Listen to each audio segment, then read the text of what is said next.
আসসালামু আলাইকুম viewers, Niels job স্টাডিতে আপনাদেরকে স্বাগতম। এই পর্বে আমরা গণিত বিষয়ে কিছু প্রশ্ন নিয়ে আলোচনা করব। চলুন আমাদের প্রশ্নগুলো আমরা দেখে নিই। আমাদের প্রথম প্রশ্নটি হচ্ছে পিতা পুত্রের বয়স সম্পর্কিত একটা প্রশ্ন এবং আমাদের প্রশ্নটিতে বলেছে 3 সন্তানের বয়সের গড় 6 বছর ও পিতাসহ তাদের বয়সের গড় 13 বছর হলে পিতার বয়স কত হবে? তো অত্যন্ত সহজ একটি অঙ্ক। আমি প্রথমে অঙ্কটি কিভাবে সমাধান করব তা একটু মুখে মুখে বলে দেই। তো এখানে আমরা দেখতে পাচ্ছি 3 সন্তানের বয়সের গড় 6 বছর। এখান থেকে এই 3 সন্তানের বয়সের সমষ্টি আমরা বের করতে পারবো। এরপর আবারও দেখতে পাচ্ছি পিতাসহ তাদের বয়সের গড় 13 বছর। তাহলে এখান থেকে পিতাসহ তাদের বয়সের সমষ্টি বের করতে পারবো। এরপর পিতা সহ তাদের বয়সের যে সমষ্টিটা পাবো সেখান থেকে শুধুমাত্র 3 সন্তানের বয়সের সমষ্টিটা বিয়োগ করে দিলেই কিন্তু পিতার বয়স পাবো, যেটা আমাদের অঙ্কে চেয়েছে। তো চলুন আমরা প্র্যাকটিক্যালি অঙ্কটা করে ফেলি। তো আমরা প্রথমে লিখব, আমাদের প্রথমে হচ্ছে 3 সন্তানের বয়সের সমষ্টি বের করব। তো আমরা লিখব 3 সন্তানের বয়সের গড় 6 বছর হলে 3 সন্তানের বয়সের সমষ্টি হবে 3 গুণন 6 ইকুয়াল টু 18 বছর। একইভাবে এখন আমরা পিতাসহ তাদের বয়সের সমষ্টি বের করব। তো দেয়া আছে যে পিতাসহ তাদের বয়সের গড় 13 বছর, তাহলে তাদের বয়সের সমষ্টি হবে 13 গুণন 4 ইকুয়াল টু 52 বছর, কারণ এক্ষেত্রে 3 জন সন্তান এবং একজন পিতা, মোট 4 জন। তো এখন যে এই পিতাসহ তাদের বয়সের সমষ্টিটা পেলাম এবং শুধুমাত্র তাদের বয়সের সমষ্টি তো 18 বছর আগেই পেয়েছি, তো এই দুই সমষ্টি বিয়োগ করলেই আমরা পিতার বয়স পেয়ে যাব। তো আমরা লিখতে পারি যে অতএব পিতার বয়স হবে 52 মাইনাস 18 ইকুয়াল টু 34 বছর। অতএব আমাদের অঙ্কে কিন্তু এটাই চেয়েছে যে পিতার বয়স কত হবে। আমরা উত্তরে বলতে পারি 34 বছর। আশা করি অঙ্কটা বুঝতে পেরেছেন। এখন আমরা পরবর্তী প্রশ্নে চলে যাব। এবারে আমরা শতকরা লাভের একটি অঙ্ক সমাধান করব। আমাদের অঙ্কটি হচ্ছে একজন দোকানদার প্রতি হালি ডিম 25 টাকা দরে ক্রয় করে প্রতি 2 হালি ডিম 56 টাকা দরে বিক্রয় করলে তার শতকরা লাভ কত হবে? অর্থাৎ 100 টাকায় কত লাভ করতে পারবে? তো অঙ্কটা কিভাবে সমাধান করব আমি একটু স্টেপগুলো বলে দেই মুখে মুখে। এখানে দেখুন, আমাদের প্রতি হালি ডিমের ক্রয় মূল্য দেয়া আছে কিন্তু প্রতি হালি ডিমের বিক্রয় মূল্য নেই। তো আমাদেরকে প্রথমেই বিক্রয় মূল্য বের করতে হবে প্রতি হালি ডিমের। তো এরপর প্রতি হালি ডিমের ক্রয় মূল্য থেকে বিক্রয় মূল্যটাকে বিয়োগ করে দিলেই 25 টাকায় বা প্রতি হালি ডিমে কত লাভ হয় এটা আমরা পেয়ে যাব। তো কিন্তু আমাদের অঙ্কে যেটা চেয়েছে সেটা হচ্ছে 25 টাকায় লাভ না, শতকরা কত লাভ বা 100 টাকায় কত লাভ হয়েছে। তো আমরা যদি 25 টাকায় কত লাভ হয়েছে এটা বের করতে পারি, তাহলে 100 টাকায় কত লাভ হয়েছে এটা তো সহজেই বের করে ফেলতে পারবো। তো আমরা প্র্যাকটিক্যালি অঙ্কটা এখন সমাধান করি।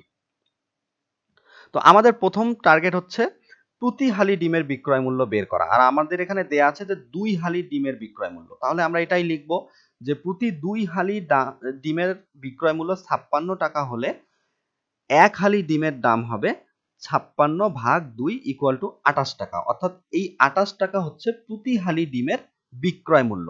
তাহলে ক্রয় মূল্য তো আগেই পেয়েছি 25 টাকা। তাহলে 28 টাকা থেকে 25 টাকা বিয়োগ করলে প্রতি হালি ডিমে কত টাকা লাভ করেছে সেটা আমরা বের করতে পারবো। আর প্রতি হালি ডিমে লাভ করার অর্থই হচ্ছে 25 টাকায় কত লাভ করেছে, কারণ প্রতি হালি ডিমের দাম 25 টাকা। তো এটাই আমরা লিখব যে সেক্ষেত্রে 25 টাকার ডিমে লাভ হবে 28 মাইনাস 25 ইকুয়াল টু 3 টাকা। তো আমার মনে হয় যে এতটুকু অংশ পর্যন্ত আমরা বুঝতে পেরেছি। তো এখন আমরা কিন্তু উত্তরের খুব কাছাকাছি চলে এসেছি যে 25 টাকায় কত লাভ হবে এটা আমরা বের করতে পেরেছি 3 টাকা। তাহলে 100 টাকা বা শতকরায় কত লাভ হবে যেটা আমাদের অঙ্কে চেয়েছে উত্তরে, তো এটা তো আমরা সহজে বের করতে পারবো। তো এখন আমি একটু সহজ নিয়ম বলে দিচ্ছি। দেখুন, এই 25 টাকা থেকে 100 টাকা মিলাতে কিভাবে মিলাতে পারি? যে 25 কে যদি 4 দিয়ে গুণ করি তাহলে কিন্তু 100 হয়ে যায়। 4 25 100। তাহলে আমরা যদি এই লাভটাকেও 4 দিয়ে গুণ করি তাহলে 100 টাকায় কত লাভ হবে এটা তো হওয়ার কথা। তাহলে আমরা সরাসরি লিখে দিতে পারি যে তাহলে 100 টাকার ডিমে লাভ হবে 3 গুণন 4, অর্থাৎ লাভ হচ্ছে 3 টাকা এবং 100 যেহেতু 4 গুণ আ লাগছে সেহেতু 3 এর সঙ্গে 4 গুণ করে দেব, তাহলে 12 টাকা। যেহেতু আমাদের 25 গুণন 4 ইকুয়াল টু 100, তাহলে 3 গুণন 4 ইকুয়াল টু 12, একই জিনিস। তাহলে আমরা এখান থেকে বুঝতে পারলাম যে আমাদের শতকরা লাভ হবে 12 টাকা। আমরা লিখতে পারি যে শতকরা লাভ হবে 12 টাকা। তো এটাই আমাদের অঙ্কে চেয়েছে, আমরা উত্তর পেয়ে গেলাম। আশা করি অঙ্কটা বুঝতে পেরেছেন। এখন আমরা পরবর্তী অঙ্কে চলে যাব। এবারে আমরা একটি জ্যামিতিক অঙ্ক নিয়ে আলোচনা করব। আমাদের অঙ্কটি হচ্ছে সুষম বহুভুজের একটি অন্তস্থ কোণের পরিমাণ 120 ডিগ্রি হলে বহুভুজটির বাহুর সংখ্যা কত? এটা হচ্ছে আমাদের অঙ্ক। তো আমরা প্রথমে বহুভুজের একটা চিত্র দেখি কেমন। তো এই যে চিত্রগুলো এগুলোই হচ্ছে বহুভুজ। আমরা দেখতে পাচ্ছি যে একাধিক বাহু রয়েছে বা সরলরেখা রয়েছে এবং একটা বদ্ধ এলাকা তৈরি করেছে। এটাই কিন্তু বহুভুজের সংজ্ঞা। তো আমাদের অঙ্কে যে বহুভুজটি কথা উল্লেখ করেছে সেখানে বহুভুজটির বাহুর সংখ্যা কত এটাই আমাদেরকে বের করতে হবে। এবং আমাদের অঙ্কে আরেকটা ইনফরমেশন দেয়া আছে যে অন্তস্থ কোণের পরিমাণ 120 ডিগ্রি। তাহলে বহুভুজের অন্তস্থ কোণ কোনটা?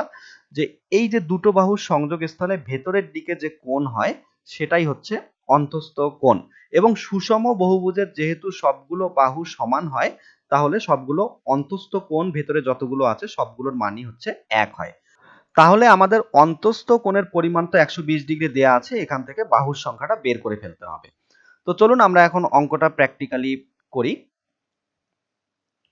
তো আমরা প্রথমে বলে নেই যে সুষম বহুভুজের অন্তস্থ কোণের পরিমাণ তো দেয়া আছে অঙ্কে, কিন্তু অন্তস্থ কোণের পরিমাণ নির্ণয়ের একটা সূত্র আছে। আমরা প্রথমে সেই সূত্রটা দেখি। তো সূত্রটা দেখার জন্য আমাদেরকে প্রথমে ধরে নিতে হবে যে যদি সুষম বহুভুজের বাহুর সংখ্যা n হয়, বাহুর সংখ্যা তো আমরা জানি না।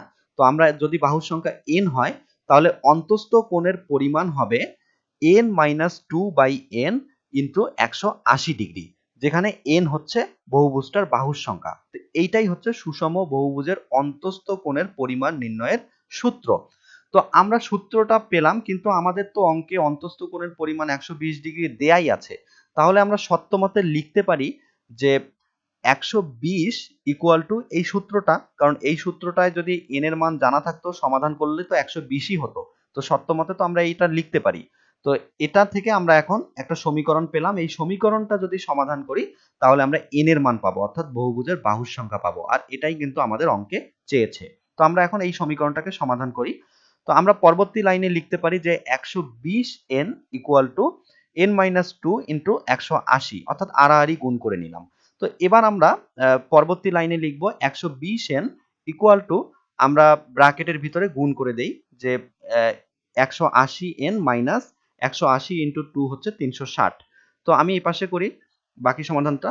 তো এপাশে হচ্ছে 360কে আমি ব্র্যাকেট ইকুয়াল টুর এপাশে নিয়ে আসলাম এবং n গুলোকে একপাশে নিয়ে গেলাম। 180n মাইনাস 120n, 120 এপাশে চলে গেল, এই কারণে মাইনাস হলো। এখন পরবর্তী লাইনে আমি লিখব যে 360 তো এপাশে থাকলো আর ওপাশে হচ্ছে n গুলোকে বিয়োগ করে দিলাম। 180 মাইনাস 120 হচ্ছে 60n থাকলো। তো এখন আমি এখান থেকে যদি n টাকে 360 কে 60 দিয়ে ভাগ করে দেই তাহলে n এর মান থাকবে 6। আপনারা তো এটা জানেনই। তো এখন আমি n এর মান পেলাম 6, আর n এর মানটা কার মান? যে বহুভুজটার বাহুর সংখ্যার মান। অতএব আমি লিখতে পারি যে বহুভুজটির বাহুর সংখ্যা 6টি। তাহলে কিন্তু অঙ্কে যেটা চেয়েছে বহুভুজটির বাহুর সংখ্যা আমরা পেয়ে গেলাম। আর এই বাহুর সংখ্যাটা ঠিক আছে কিনা এটা প্রমাণ করতে পারি বাহুর সংখ্যাটিকে যদি আমরা এই সূত্রের মধ্যে বসিয়ে দিই, অর্থাৎ n এর স্থলে যদি 6 বসিয়ে দেই, 6-2/6 ইন্টু 180, এটা ক্যালকুলেশন করলে আমাদের কিন্তু 120 মিলে যাবে। যদি মিলে যায় তাহলে আমাদের অঙ্ক ঠিক আছে অ্যান্সার, আর যদি না মিলে তাহলে কিন্তু ঠিক নেই। তো আমাদের বহুভুজটা কেমন হবে আমি একটু চিত্রটা দেখিয়ে দেই। এই যে বহুভুজটা 6টা হচ্ছে বাহু থাকবে, আমরা দেখতে পাচ্ছি এই চিত্রের বহুভুজটার মধ্যেও 6টা বাহু রয়েছে। এটাই হচ্ছে আমাদের নির্ণেয় বহুভুজ।